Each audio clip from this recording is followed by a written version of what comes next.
Hola. Yeah, welcome to GCN's Vuelta a España preview show coming from Tapas Revolution in Bath. The Vuelta being the third and final Grand Tour of the year, a slot it's held since 1995, where it moved from its April slot, which was traditional, to where it sits now in August and September.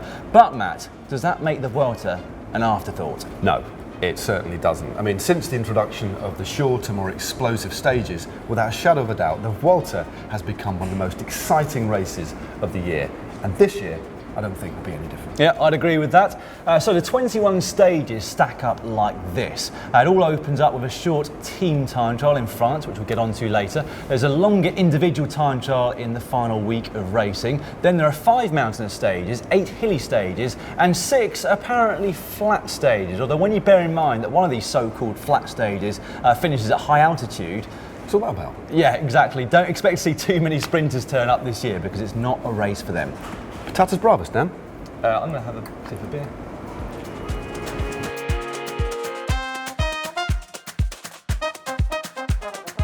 Let's take a closer look then at some of the key stages out of those 21. For the third time in its history, the Vuelta starts outside the borders of Spain, in Nîmes in France to be perfectly precise. It's a 14-kilometre team time trial for stage 1, so there will be some gaps opening up amongst the GC riders, although being a short team time trial, hopefully those gaps won't be too big.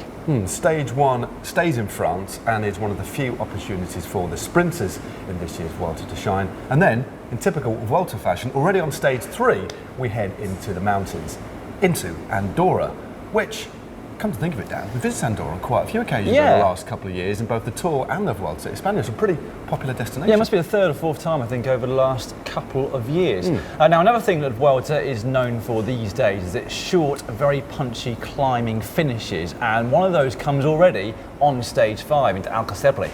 That is only 4.4 kilometres at an average gradient of 6.6%, but it is very irregular, so there are some pitches at 16%. I have to say, I'm a huge fan of those sorts of finishes. I'm very much looking forward to watching that stage. Definitely, and for the same reason, I'm really looking forward to stage 9, which finishes at the summit of the Alto de Puig, Lorenza. Now, I'm not too sure if Puig directly translates into English as pig. Don't think so. But it really should, because listen to the stats of this climb. 4.1 kilometres in length, 10% average gradient with maximum pitches of 19%. 19? That is a Puig. It is a proper Puig. Now, you might actually remember this climb, Dan, because back in 2015, it's where Tom Dumoulin attacked Chris Froome, dropped him, only to be caught again, remember that. and then staged a quite remarkable comeback to actually win the stage, therefore announcing himself to the world as a Grand Tour contender. It's just a shame he's not here this year, really. It is actually, yeah, because he won the Giro, of course, and he's just won the Binkbank Tour, so he's obviously on form. He's flying. Stage 11, though, finishes atop an astronomical observatory. Yeah. Well, actually, it is over 2,000 metres above sea level, but that is up at Calo Alto. There's another mountaintop finish on stage 14, but then have a look at this for a brutal stage the day after on stage 15. This is one of those short Vuelta stages which we talked about earlier on in our preview, under 130 kilometres, but it finishes up at Sierra Nevada. Now, there's a 28-kilometre climb to get to the top of the Alto Hoyo de la Mora. Definitely something I think we should send Lasty up in the not-too-distant future. I thought it was the top. And the day after that is a rest day, but straight after the rest day, they've got that long 40-kilometre individual time trial, which is sure to have a big bearing on the outcome of this year's race. Right, that does sound pretty challenging, but what about this? Stage 17. Check out this profile from the Vuelta España's Twitter feed in relation to the summit finish at Los Macuchos. It's absolutely brutal, and it should actually translate to masochistic. Yeah, I don't think it does. It doesn't on this particular stage, but the locals do say that the climb has rampas inhumanas, which means inhuman ramps. I think that is the correct translation to that, well done. I think it is pretty inhuman. Plus, check out the road surface. There's even big concrete slabs. Well, I'm definitely going to be tuning in for that stage.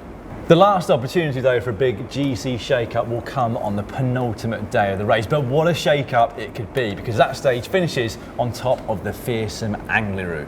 Now, a lot of you out there will have heard about this climb or seen it used at the race before, but regardless of whether you know it or not, this really is a must-watch. The gradient averages 10% for 12.5 kilometres, but there are pitches of 24%, and in fact, the last 6 kilometres average 15%. I have to say, no words or gradient numbers can do this climb justice. Just tune in and make sure that you watch this stage. Although I am tempted to use my new favourite term, rampus inhumanus. I think that probably describes this climb perfectly. Rampus inhumanus.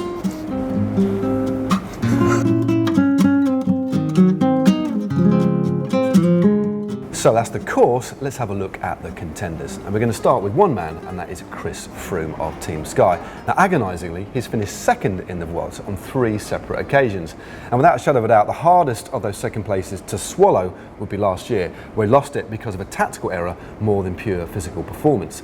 And this year is the first time that Froome has publicly stated that he's going for the Tour de France and Vuelta double. No one in the modern era has done the Tour of Vuelta double, especially since the Vuelta has moved to being after the Tour.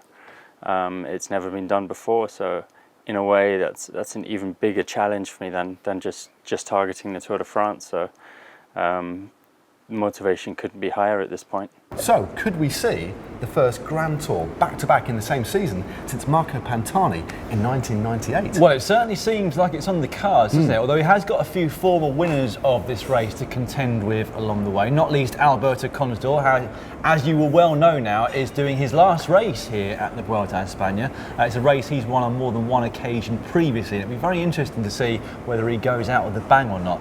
We've also got Fabio Aru, who won here back in 2015. He was showing some great signs of climbing form at the Tour de France a month or so ago. We then have Romain Bardet, who's finished on the podium with the Tour de France for the last 2 years in succession, although we're not really sure whether he's going for the GC here or looking to pick out stage wins. Then another former winner is Vincenzo Nibali, and I think he's going to have quite a lot of pressure on his shoulders because it's been quite a tough first year in the World Tour for Bahrain Merida. However, despite all those previous winners, the two that I'm really looking forward to watching are the Yates twins. Yeah, this will be the first Grand Tour the Yates twins have done together since the 2015 Tour de France, and they've come such a long way since then, and the Spanish climbs really do suit them, especially when you add into the mix Esteban Chaves as well. Yeah. That'll be a 3-pronged assault into the side of Chris Froome and Team Sky. 3 thorns, prickly team, Orica-Scott. Indeed. Now, in the absence of Tom Dumoulin, it'll be Wilco Kelderman who leads the assault for the GC for Team Sunweb, unless, of course, Warren Barguil changes his mind and decides to go for the overall. And then we've got Rafa Majka, who'll be trying to make amends for crashing out of the Tour de France for Bora Hansgrohe. Yeah, there are quite a few riders to watch, aren't there? But I'm going to throw another one into the mix, and somebody I'm really looking forward to watching actually at this year's Vuelta, and that is Steven Kruijswijk of Team Lotto NL Jumbo. Now, I just never felt like he was quite at his best at this year's Giro d'Italia, but if he is at his best here at the Vuelta, I genuinely think he's got a decent shot at winning it. When we think of how well he was going at the 2016 Giro d'Italia, plus he's got George Bennett for company, the New Zealander who continues to make improvements year on year. I've got another rider for you to watch, Marc Sawyer. Who? Marc Sawyer. In the absence of Quintana and Valverde, he may actually get the chance to lead Movistar in the general classification. And if you haven't heard of him now, mark my words, you will do soon.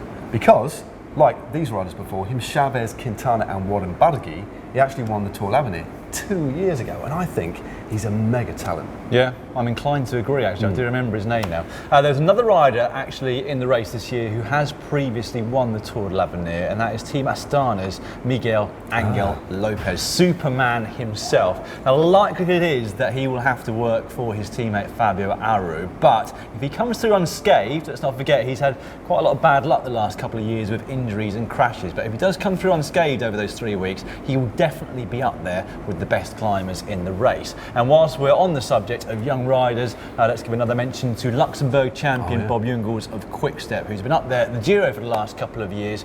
He's improving with age and is always very consistent, so good bet for the top 10, if not more. Definitely. BMC have a few options. They've got Sammy Sanchez, TJ Van Garderen, also Rowan Dennis. We need to give a bit of a shout out for the ever consistent Louis Meintjes as well of UAE Team Emirates. And what about Ilnur Zakarin of Katusha? Always seems like the Russian is close to a Grand Tour upset. Yeah, actually, yeah, you're right. It wouldn't be a surprise in some ways to see him win the race, but he's that kind of talent. So those are the many GC contenders for the Vuelta this year. But what about the sprinters? Let's get on to them. Yeah. What about the sprinters, Dan? Are there any? There's not many. Well, looking down the start list, it does appear that the Spanish steep climbs have put the sprinters off. Yeah. But we do have John Degenkolb, multiple winner of stages here at the Vuelta a España before. He'll be riding for Trek Segafredo. And then we've got GCN's head of fashion, Adam Blythe, riding for Aqua Blue Sport. And in fact, he's going to be sporting some rather nice new Aqua Blue Sport special edition kit for the Vuelta. I don't think he's in a position to deem it hot or not because he's going to be wearing it. So let's do it ourselves. Here's a picture of him. Hot or not? For me, that's a hot. Yeah, I think that looks very nice indeed. Yeah. Especially if it doesn't rain. He carries it off well, doesn't he? He does. So those are all of the contenders and the stages to watch out for this year. This is the point at which we give the kiss of death to a couple of the main GC contenders with GCN's Vuelta predictions. Vincenzo Nibali. Christopher Froome. The reason, Dan, that I'm going for Chris Froome, aside from the obvious one that he is the out-and-out favourite and I'm playing it safe, Favourite by a long way. is that I just can't see by him.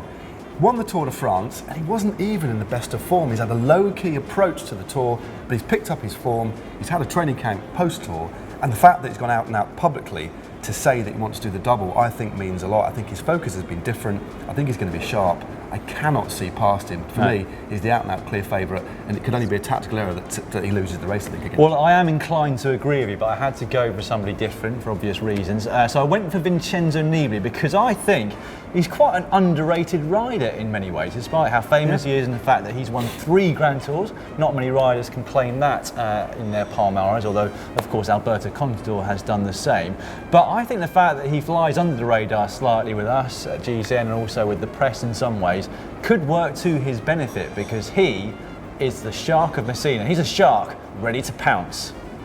This could be the first time we ever see a shark pouncing in the Vuelta this Watch year. out, Chris Froome. That is a dangerous rival. Definitely. Well, you're heading off to that Vuelta race. I am, soon. yeah. And if you don't want to miss any Vuelta content or any cycling content, how about clicking on the globe? To subscribe to the Global Cycling Network, it is absolutely free. Now, for a little bit more of Vuelta España content, how about clicking just down here for our top 10 riders to watch out for, / keep an eye on. Yeah. Essentially the same thing. Or if you'd like some slightly different content, just down here, Matt and I found out whether flat pedals or clipless pedals are the best out on the open road.